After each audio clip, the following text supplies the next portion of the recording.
ariko ubundi kurya mu buryo bw'inzozi bishobora kuba bisobanura iki? Kurota uri kurya wenyine ibyo byaba bishatse kuba byasobanura iki? Naho se kurota uri gusangira n'abandi byo uzi icyo bisobanuye? Ikindi, kurota uri kurya ibiryo byiza cyane wumva bigushimishije cyangwa se ibiryo ubona nyine bigushimishije cyane byo waba uzi icyo bisobanuye? Naho se kurota uri kurya ibiryo byangiritse cyangwa se bishyariye cyangwa bidafite uburyohe habe na gato, nta karyohe na gake karimo, byo bisobanuye iki? Niba wumva ukeneye kumenya ibi byose, ntiza amatwi, ntiza akanya, ntiza igihe, nkufashe kumenya akantu kandi ku bijyanye n'inzozi zo kuba warota urimo kurya indyo runaka cyangwa se ibiryo runaka. Mu gusobanura izi nzozi turaza kwifashisha cyangwa se turaza kugendera ku butumwa umwe mu bakunzi bacu yatwandikiye cyangwa se yatubwiye inzozi yarose, dore ko zitamushimishije habe namba. Ngaho nawe yumvira uko byamugendekeye. Hello, what's poppin Kigali, it's your boy Hatari Aizo, umubaguguye umwe bavuze mubikana hiryo nino, inshuti y'abadamu ndetse n'abakobwa, komi the number one, komi the wagwan, komi Starboy, komi CEO, komi the nyirabyo. Je suis General with Kigali, komi Aizo in the place on mic, wabyanga wabyemera n'umuhungu wanyu cyane. Ya rero mwese mbahaye ikaze kabisa, ndagarutse muri wa mwanya twahariye gusobanura inzozi, ibyo zishobora kuvuga n'ubutumwa buzikubiyemo. Rero wakibaza ngo inzozi y'uyu munsi ni iyihe? Ya rero inzozi y'uyu munsi iravuga ngo kurota urya isambusa zishariye. Yes, rero uyu munsi tugiye kuba twaganira ku nzozi yo kurota urya isambusa zishariye. Ariko mbere yuko ntangira, ababanza bibaze ngo ese ubundi kurota uri kurya byo bishatse kuba byasobanura iki? Byose ngiye kubikubwira akantu ku kandi. Icyo musobanura gukora subscribe kugira ngo tujye tugenda cyangwa se tujye tubana mu biganiro byacu bya buri munsi. Igihe dukoze ikiganiro ujye ubasha kuba wakibona mu bantu ba mbere, kandi murabizi nabahaye ikaze mwese aho mugiye muherereye, abari mu Rwanda ndetse no hakurya y'imbibi z'u Rwanda, mwese muhawe ikaze cyane hano kuri Geto Challenge. Muri agaciro gakomeye cyane. Ya rero reka dutangire mwese turi kumwe, nizere ko mwese mwamaze kuba mwatera agatebe ngo tuganire kuri inzozi yo kurota urya isambusa zishariye cyane. Ariko ntago nza kuba nateganya, nyamuneka reka tubijyemo neza cyane. Ya rero umwe mu bakunzi bacu yaratwandikiye aratubwira ngo ngiye mu busanzwe nsanzwe nkunda amasambusa cyangwa se nkunda isambusa cyane, ibyo bintu nkunda kuba nakirira. Ariko iri joro nabashije kuba narota cyangwa se naje kuba narota ndi kurya isambusa ariko numva zishariye ku rwego rukomeye cyane. Ati byaje kuba byantera ubwoba, nibaza icyo nakora cyangwa se nibaza uko bigenze, nanjye numva biranyobeye. Ya rero byakomeje kuba byanshanga cyane, numva zirashariye kandi n'ubundi namaze kuzirya mbura icyo nkora. Gusa muri ko kuba nakivavuta cyangwa se nakumva bitameze neza cyane, byaje kurangira nkangutse. Ya rero nyuma yo gukanguka n'ubundi urumva byanga byakunda nk'umuntu uri mu bihe bitari byiza cyane, ntago wakanguka wishimye. Yakangutse byanga byakunda yivovota cyangwa se yumva adatuje cyane. Ya rero nibwo buryo yese atwandikira adusaba ko twamufasha gusobanukirwa icyihishe inyuma y'izo nzozi. Natwe ntago twabashije kuba twatinda cyane. Uyu munsi twaje ngo tunonosore cyangwa se tuvuge akantu kandi k'ukuntu byaba byaragenze. Ya rero urumva inzozi ye kuntu byagenze, yarose ari kurya amasambusa ashariye kandi ubusanzwe yajyaga zirya zidashariye. Ya rero reka dutangire tubijyemo neza cyane. Ese wowe udukurikiye waba warigeze kurota iyi nzozi? Ese nimba warayirose wumvishe bimeze bite? Ese wifuza kumenya icyishe nyuma y'izi nzozi cyangwa se icyishe nyuma yo kurota urya isambusa zishariye? Yemerera tugendane. Mbere na mbere twibaze ngo kurota uri kurya bivuze iki? Ubundi kurota uri kurya mu nzozi bishobora gusobanura inyota y'ibintu runaka, nko gushaka ubukire, urukundo, ubumenyi cyangwa indi myifatire y'umutima ishaka guhaga. Nyuma se kurota uri kurya wenyine byo bishatse kuba byavuga iki?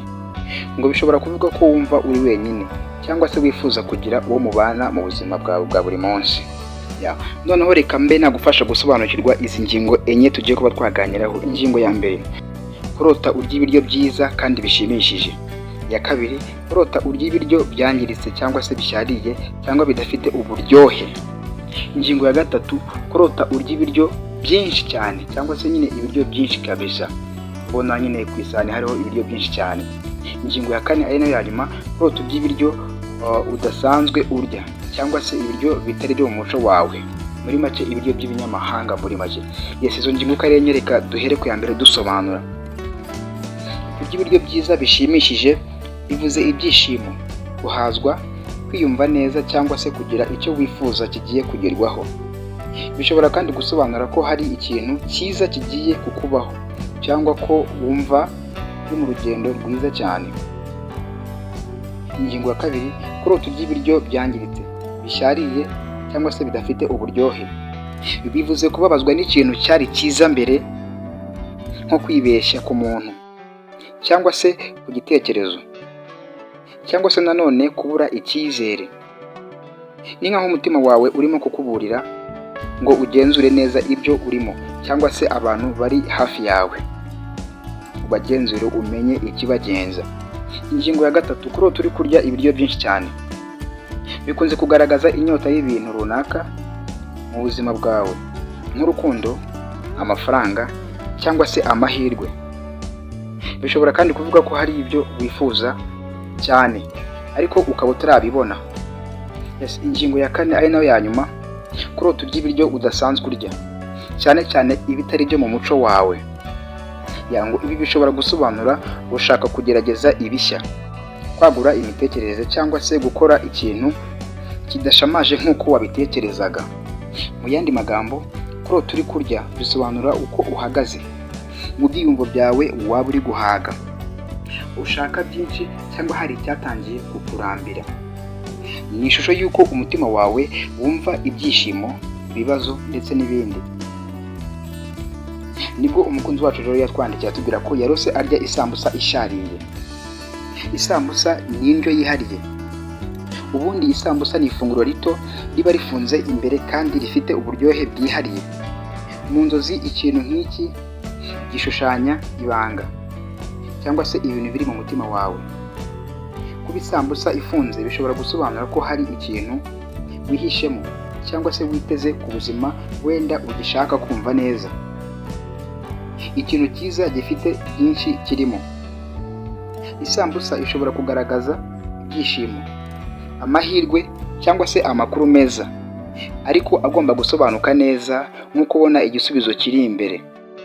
Ariko iyo isambusa urimo kurya ishariye nk'uko umukunzi wacu yabirose, bishobora gusobanura kwigunga cyangwa se gucibwa intege ku kintu cyagushimishaga mbere, cyangwa se hakaba hari ikintu cy'ingenzi mu buzima bwawe cyari cyiza cyangwa se wishimiraga, ariko muri iyi minsi kikaba kigutera intimba, cyangwa se nanone kitarimo kukuzanira ibyishimo nk'uko wabitekerezaga.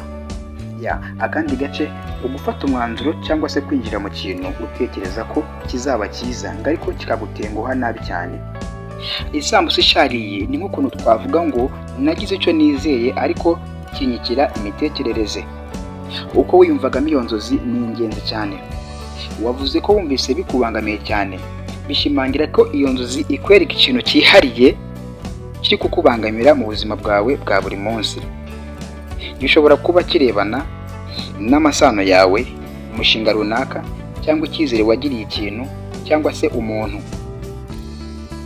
Tugana ku musozo rero, ndagira ngo ngire akabazo gato mbaza uyu muntu watwandikiye abashe kuba yadusubiza. Ikibazo kiragira kiti: haba hari ibintu wigeze kwitega ko bikuzanira ibyishimo ariko ubu ngubu bikaba bitari kugenda neza nk'uko wabishakaga? Icyo kibazo uze kumfasha gucyuzubiza. Ese wowe udukurikiye wumva bimeze bite? Ese haba ari inzozi cyangwa se n'indi yari yose waba wararose wifuza kumenya igisobanuro cyayo?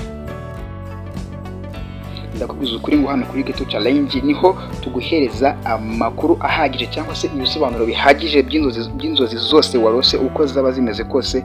Ntukajye utinya kuba wabimbwira cyane. Yajya muri comment utubwire kabisa, tubashe kuba twagenda tugufasha. Hano nicyo tubereyeho, ariko nawe cyo nkubwira nuko wakora subscribe kugira ngo bikomeze kugenda neza cyane. Nicyo nsaba umuntu wese udukurikira, kandi nujya wumva ibiganiro byacu byakuryoheye cyangwa se wumva birimo inyigisho zimeze fresh, zimeze neza cyane, nyamuneka ujye ukora share kugira ngo usangize iyi nkuru yacu bagenzi bawe cyangwa se abandi bantu babashe kuba babona ibi byiza dukora, nabo baze batubwire inzozi baba barose, kuko abantu benshi cyane baba bifuza kumenya inzozi bagenda barota umunsi ku wundi. rero mba nkomeje kugenda nshimira buri umwe wese udukurikira cyangwa se umwe tuba twabanye guhera ikiganiro gitangiye kugeza kirangiye hano kuri Gito Challenge kabisa, musaba ngo mukomeze mukore subscribe, share ndetse na comment, mukomeze muduteze imbere kabisa, turebe ko natwe twazamuka tukagira ahantu heza cyane hashimishije. Rero nshimiye umuntu wese wakunze inzozi yacu uyu munsi yo kurota urya isambusa ishariye cyangwa se kurya indyo iyo ari yo yose ishariye. Nizere ko wumvishe icyo biba bishatse kuba byagenda bivuga. Hari n'abandi bagiye rero banyandikira muri comment bambwira ngo mbabwire wenda ngo barose ngo bari kurya wenda ngo inyanya ngo zibozeho cyangwa se zifite akantu k'akabazo ukuntu nabyo nyine ubishaka, iyo ubishaka cyane urambwira ati mfashe ino nzozi tuyisubiremo cyane, dore ko hari izo twagiye dukora. Mbere yuko umusaba ko umukorera inzozi ujye ubanza uze ucekinge ku biganiro twakoze kugira ngo urebe ko iyo uri kumbwira dufite kuba twarayikoze. Bitari ibyo rero sasa numva itarimo unyandikire kabisa mbikurikirane. Ariko biba byiza cyane wenda nk'iyo ushaka ko ngufasha gusobanukirwa inzozi, tukabanza tukavugana nyine kwaka amakuru neza ahagije y'ukuntu inzozi yatangiye n'uburyo yaje kuba yarangira. Rero ndimo ndagana ku musozo, n'umuhungu wanyu Aizo kabisa ubakunda sana ndizera ko mwese mwari mumeze neza cyane. Reka duhure ubutaha, ndabakunda cyane. Hasta la vista.